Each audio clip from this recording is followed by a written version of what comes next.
오늘 우리들에게 주시는 하나님의 말씀 에베소서 2장 1절에서부터 22절까지입니다.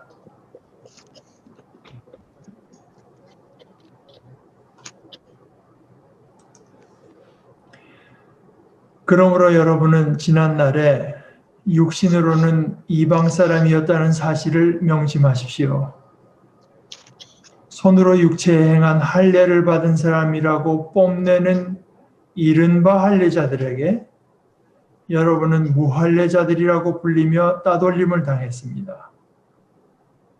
그때 여러분은 그리스도와 상관이 없었고 이스라엘 공동체에서 제외되어서 약속의 언약과 무관한 외인으로서 세상에서 아무 소망이 없이 하나님도 없이 살았습니다. 여러분이 전에는 하나님에게서 멀리 떨어져 있었는데 이제는 그리스도 예수 안에서 그분의 피로 하나님께 가까워졌습니다. 그리스도는 우리의 평화이십니다. 그리스도께서는 유대 사람과 이방 사람이 양쪽으로 갈라져 있는 것을 하나로 만드신 분이십니다.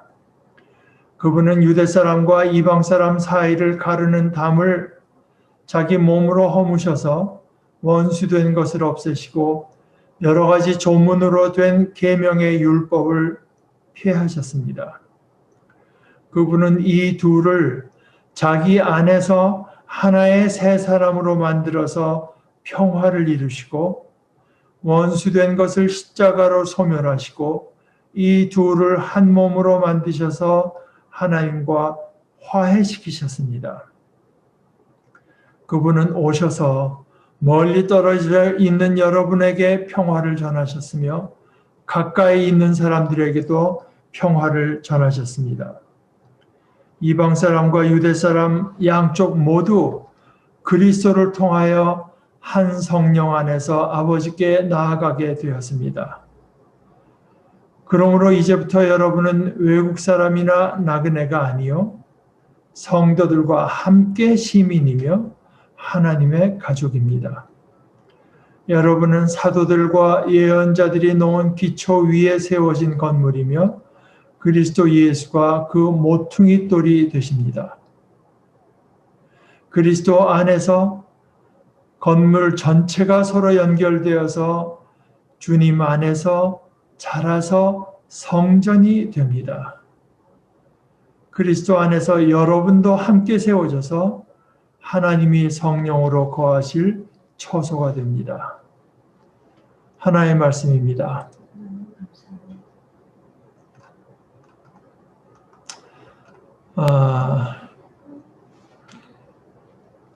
언제부터인지 모르겠는데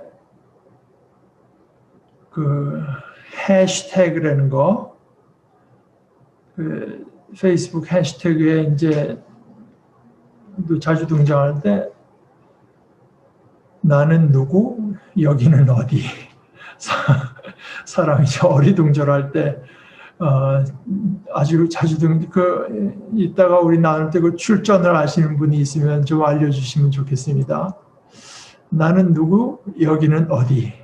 뭐 이제 이런 말들을 종종 쓰시고들을 하는데요. 아주 그 재밌는 표현입니다. 그런데 나는 누구냐? 소위 그 자의식 아니겠습니까? 자기 이해. 나는 누군가. 뭐 나아가서 나는 뭐 하는 사람인가. 내 삶이라고 하는 것은 이게 무슨 뜻이 있느냐. 나는 어떤 사람이며 얼마만한 능력이 되는가. 이게 굉장히 중요하죠, 사실은. 뭐 복잡한 거를 뒤로 밀어두고 우선 이제 몸에 대한 것만 생각해봐도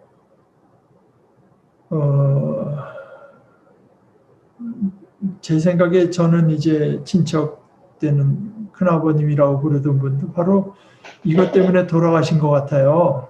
그러니까 흐르는 물에서 낚시를 하시는데 본인이 체력이 그만큼 안 된다고 하는 걸 생각을 못 하시고 아마 그 장화서 물이 들어오는데 그걸 견뎌내지 못하고 휩쓸려 가신 것 같습니다. 그러니까 자신이 그걸 견딜 수 없는 체력이 그 정도 안 되는 분이라고 하는 걸 알았으면 더 조심을 했겠죠. 근데 이 자의식이라고 하는 것이 이게 참 이게 자기 그런 어떤 체력적인 것만 생각해 봐도 그리 쉬운 것은 아니죠. 그런데 이 자의식이라고 하는 게 또 굉장히 중요하죠. 우리의 많은 것들을 좌지우지하지 않겠습니까? 오늘 바울 사도가 여러 가지를 말을 하는데 에베소, 그러니까 이제 터키 지역인데요. 그러니까 이방인이죠. 유대인들이 아닌 이방인들이었다가 이제 복음을 믿고 그리스도의 사람들이 된 사람들에게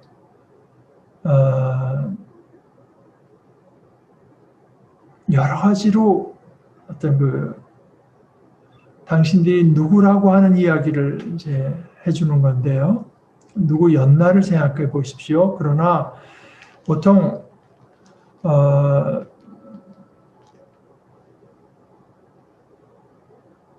자기의 신앙에 자기 삶에서 조금 부정적인 것이 있으면 묻어두거나 잊어먹고 가는 것이 상책이라고 생각하기 쉽지만 이제 그것은 신앙의 길은 아닙니다. 육신으로는 이방 사람이었다는 사실을 오히려 명심하십시오. 그래서 이제 5가지로 그리스도도 없었고 이스라엘의 시민권도 없었고 그러니까 하나님도 없었고 소망도 없었고 이런 식의 거를 한 뒤에 그러나 이제 하나님의 은혜로서 여러분들이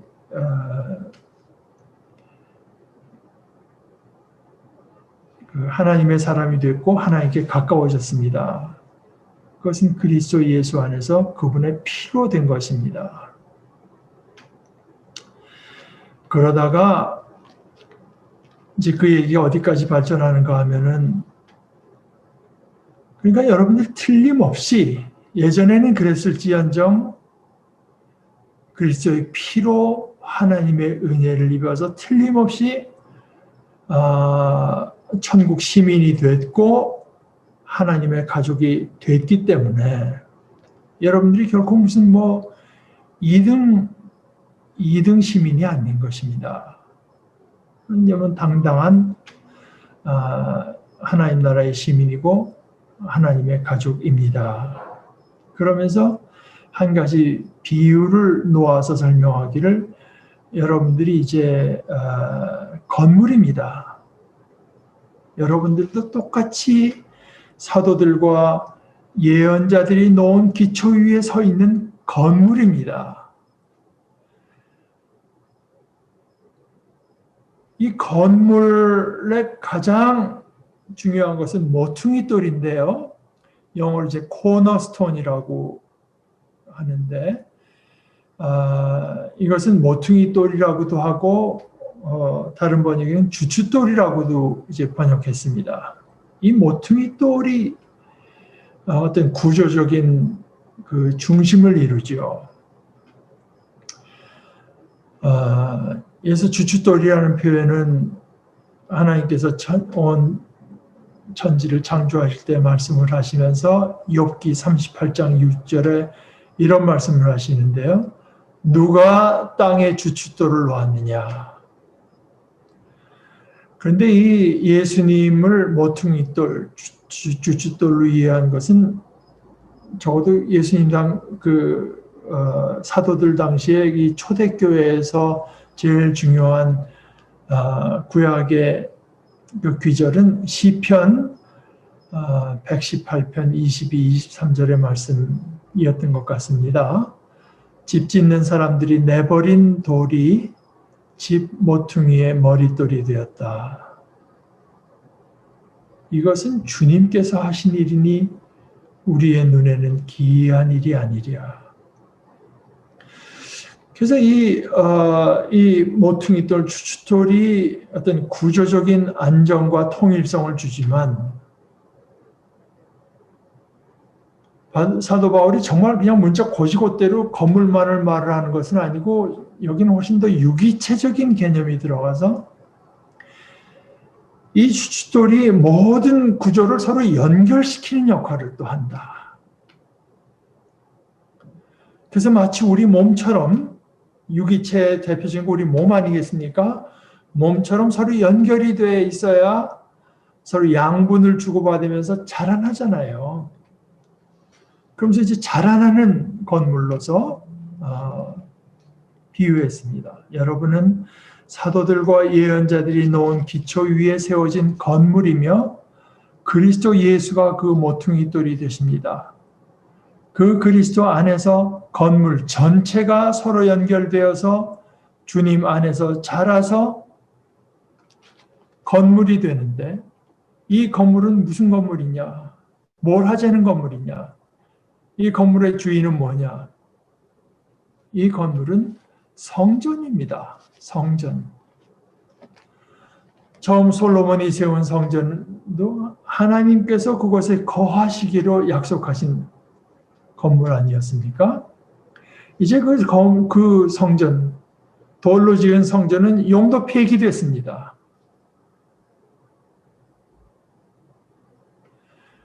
이제는 우리가 하나님께서 거할 성전입니다. 성전이 되어갑니다. 성전이면서 성전이 되어갑니다.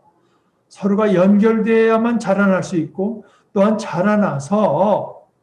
자라나되 그리스도를 주춧돌로 해서만 그리스도를 모퉁이돌로 해서만 자라날 수가 있고 또 그리스도를 모퉁이돌로 해서 그리스도를 주제로 해서 그리스도를 통해서 통일성을 얻은 건물을 이래야 하나님께서 성령으로 거하실 만한 거처가 됩니다. 여러분이 바로 그것입니다. 바로 임마누엘, 하나님께서 우리와 함께 하신다. 는 말의 최종적인 실현입니다. 임마누엘. 물론 이렇게 우리 각자 하나하나가 이 하나님의 거하실 성전을 이룬다고 하는 이런 어떤 자의식. 그러니까 이것은 말이죠. 크리스찬들의 자의식이라고 하는 것은 내가 누구냐? 나는 내 인생을 통해서 뭐를 해야 될까? 그런 의미에서는 찾을 수가 없습니다. 크리스찬들의 자의식이라고 하는 것은 하나님께서 나를 어떤 존재로 창조하셨는가? 하나님께서 내게 무엇을 하시는가? 나를 통해서 무엇을 하시는가? 무엇을 이루시는가? 그것이 우리의 자의식을 이룹니다. 하나님께서 영원하신 하나님이 거할 성전으로 우리를 창조하셨고 택하셨고 그렇게 이루어 나가신다. 그리스도를 모퉁이돌로 해서 이루어지는 성전으로서 나는 지어져 간다. 이것이 우리의 자의식이며 또한 우리는 그런 자의식에 합당한 자존감을 받아들이고 그것을 우리의 자의식 삼고 그에 어울리는 자존감을 가지고 살아가는 것이 우리 믿음의 삶입니다. 물론 이제 이것을 안다고 해서 모든 것이 다 이제 끝나는 것은 아닙니다. 이것은 우리의 삶의 모든 정말 구석구석까지 다 이제 영향을 미치는 것이기 때문에 실제로 우리 삶의 부분에서 크고 작은 모든 일에서 어떻게 사는 것이 이런 자의식을 갖고 살아가는 것인가 하는 것들이 오늘 읽은 그 에베소서의 뒷부분에서도 여러 가지로 나옵니다. 이것은 우리의 가정생활에서도 자녀들아 부모님께 순종하라. 부모들아 자녀를 노엽게 하지 말라. 종과 노예 사이에도 이제 이런 것들이 있고, 우리 개인으로서 다른 사람들과 관계 맺는 맺음 속에 이런 자의식이 어떻게 이제 표현되어야 되는가 하는 이야기들을 하죠. 그러니까 우리가 하나님의 성전으로 부르심 받았고 그렇게 지어져 간다고 하는 그것을 안다고 해서 다는 아니지만, 그러나 그것을 알지 않고서는, 그것을 받아들이지 않고서는 그에 합당한 삶을 살 수가 없습니다. 그런데 문제는 정말 그런가 하는 거 아니겠습니까? 우리의 모습을 봐서 과연 그런가? 나는 이 삶에서 하루하루의 삶 속에 그저 어떻게 보면 매몰돼서 조그만 일에도 마음이 흔들리고 일희일비하고 노여워하기도 하고 그러면서 살아가는 게 나의 모습.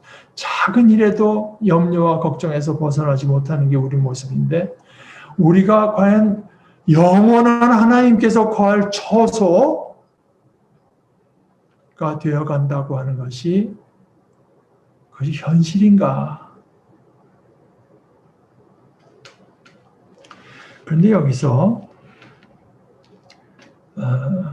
우리 한 가지 그저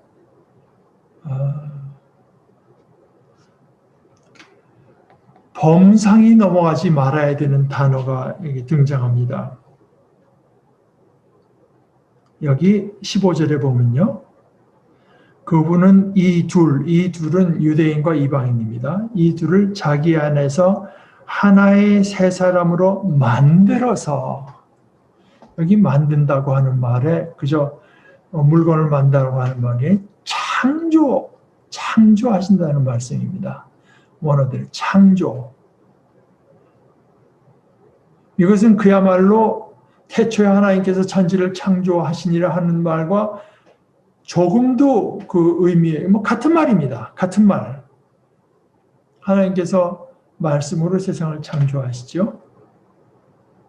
그때 그 말씀이라고 하는 것이 헬라어 원어로 이제 로고스라고 하는데요.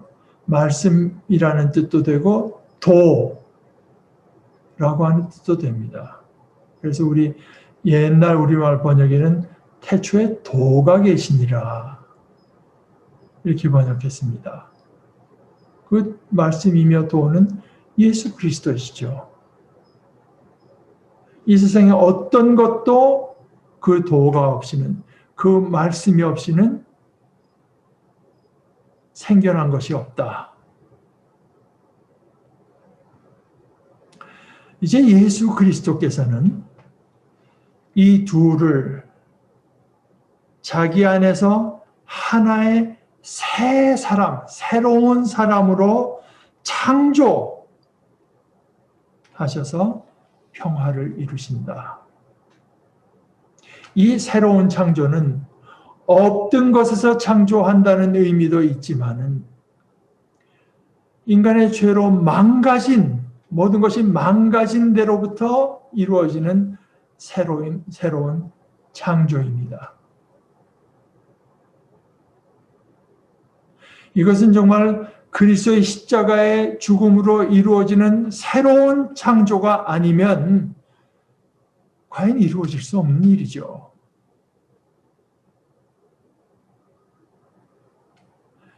이 도이신 그리스도, 말씀이신 그리스도의 그 말씀의 내용 중에 하나가 평화입니다.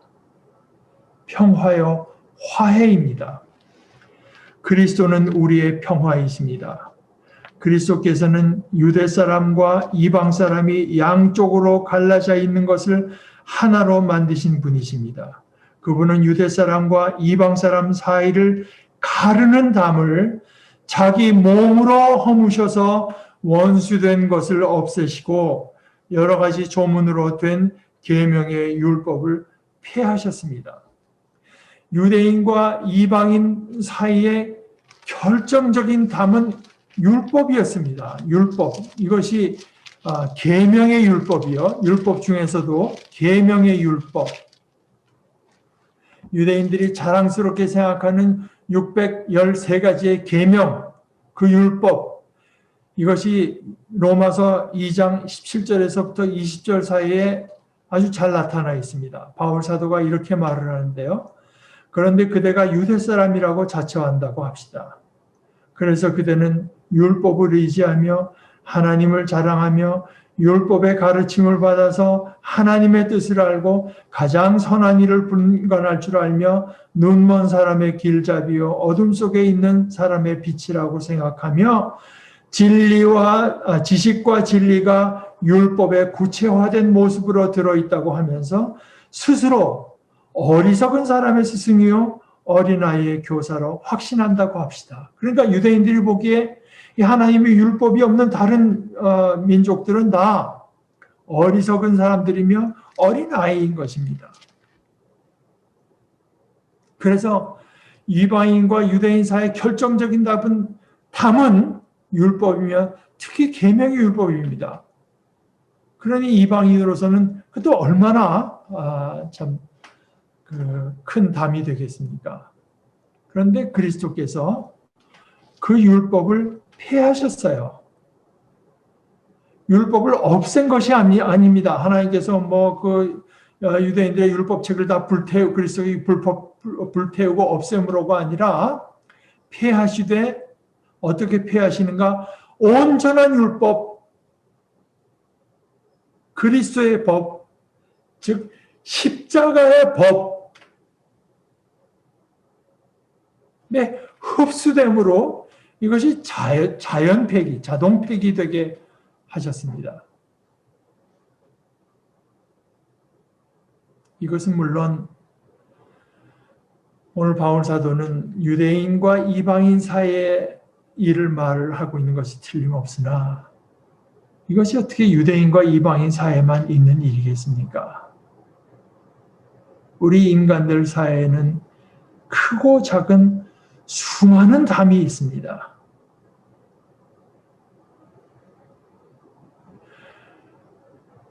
우리 인간들은 자신들이 쌓은 그 담들을 그래서 아니 이거 어쩔 수 없는 거 아니야? 당연한 거 아니야? 자연스러운 거 아니야?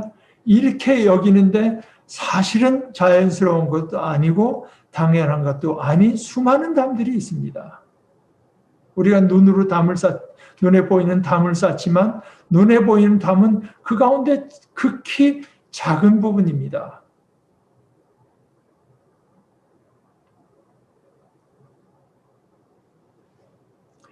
그리스도는 우리의 평화이세요. 근데 그 평화라고 하는 것이 어떤 때는 우리 인간으로서는 어떤 때는 이 울타리가 없이는 존재할 수가 없기도 하죠. 울타리, 영어로는 바운더리라고 하는 거예요. 울타리는 필요해요. 그런데 그 울타리와 담하고는 좀 다른 문제입니다. 담을 쌓는 것은요. 저것들, 저 인간들, 저 화상들 하면서 쌓는 담하고는 다른 이야기입니다.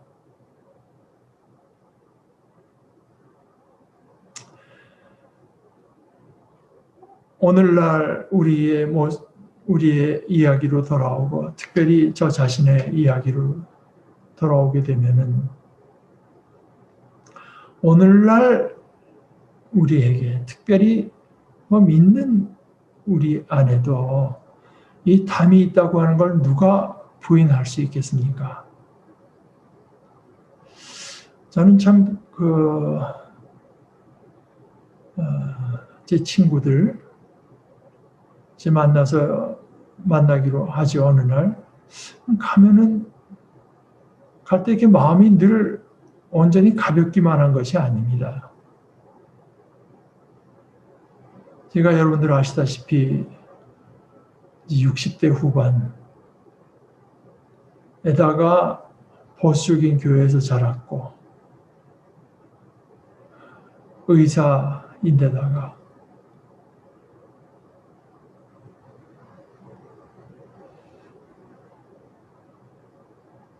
그래서 이런 여러 가지들을 생각해 보면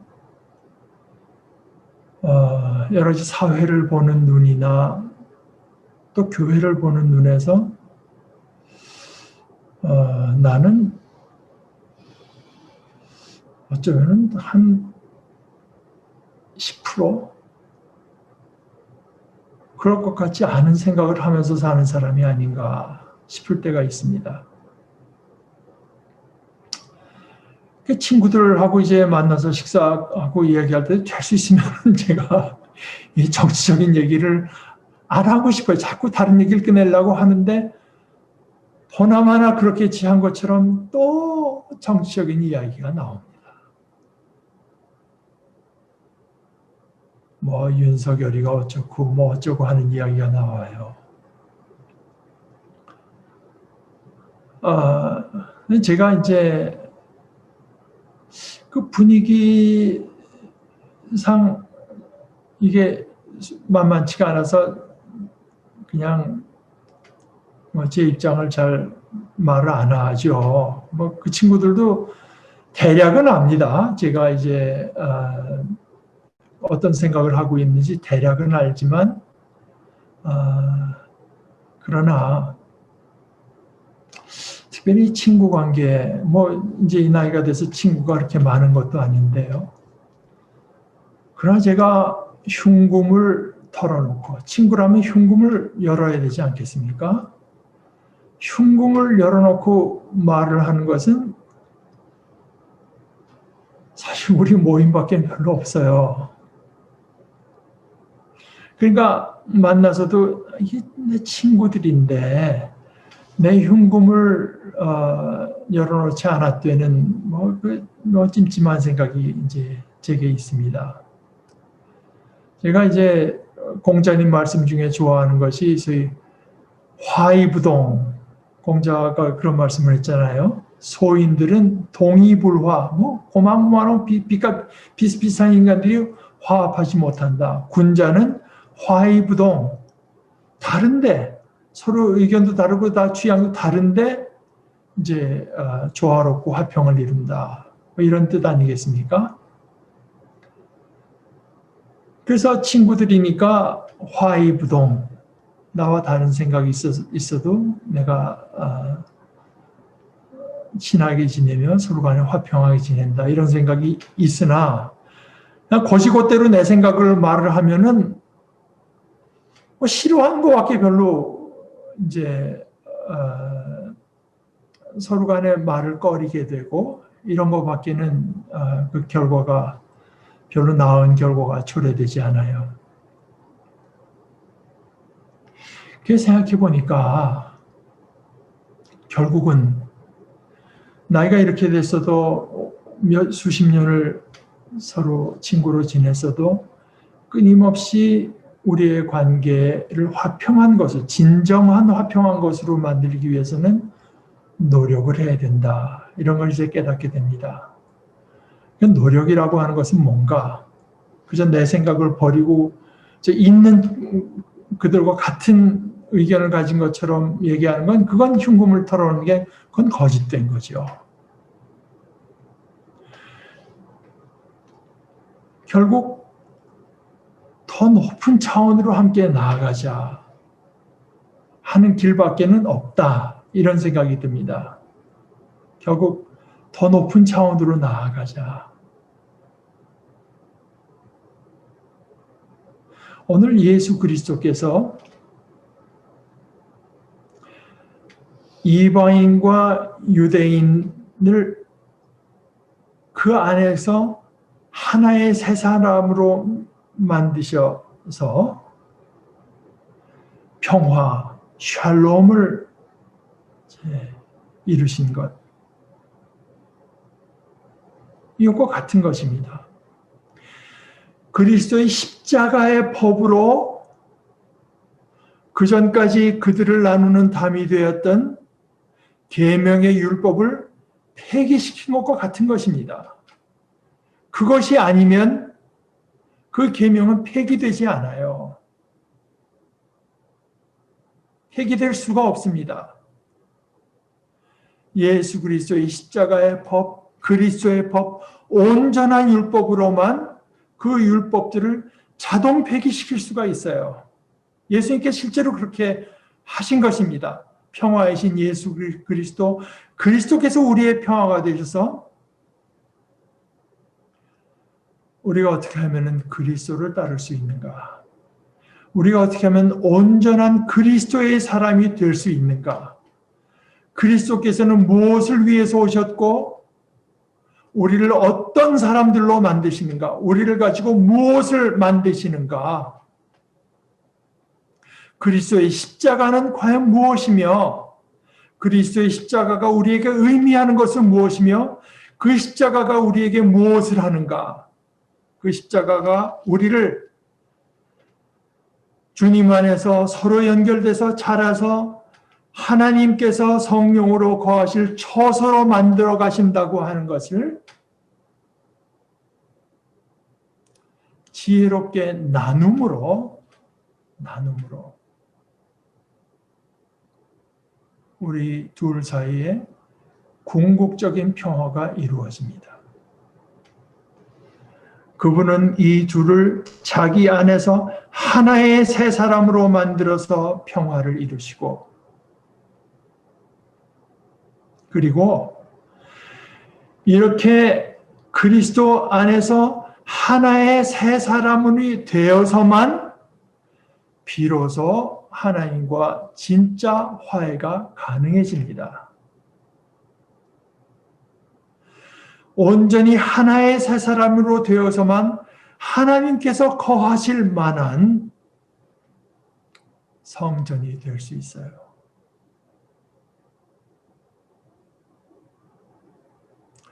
오늘 참 화해를 모색하기 힘들 정도로 갈라진 이 땅의 교회 안에서 우리가 갈 길은 분노하는 것이 아니고 그것으로 아무것도 되지 않습니다. 분노하는 것이 아니고 그리스도께서 그 몸으로 무엇을 이루시는가 하는 것들을 더 깊이 이해하고 더 높은 차원에서 나누고 그 길을 갈 때 그리스도께서는 참으로 우리의 평화가 되실 뿐 아니라 평화를 전하시는 분도 되십니다. 그분은 오셔서 멀리 떨어져 있는 여러분에게 평화를 전하셨으며 가까이 있는 사람들에게도 평화를 전하셨습니다. 그래서 이방 사람과 유대 사람 양쪽 모두 서로 자라난 환경이 다르고 배경이 다르고 지금 믿음의 어떤 처지가 다르고 믿음의 단계가 다를지라도 양쪽 모두 그리스도를 통하여서 한 성령 안에서 아버지께 나아가게 되는 것입니다. 이것이 그리스도께서 이루시는 평화입니다.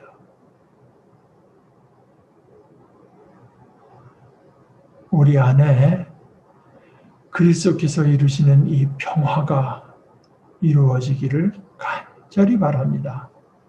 우리 함께 기도하십시다. 하나님 우리 아버지, 그리스도께서는 우리를 위해서 찾아오셔서 그 몸으로 우리 안에 평화를 이루신 이 크고도 놀라운 진리의 말씀을 저희들에게 새로이 들려주시니 감사합니다.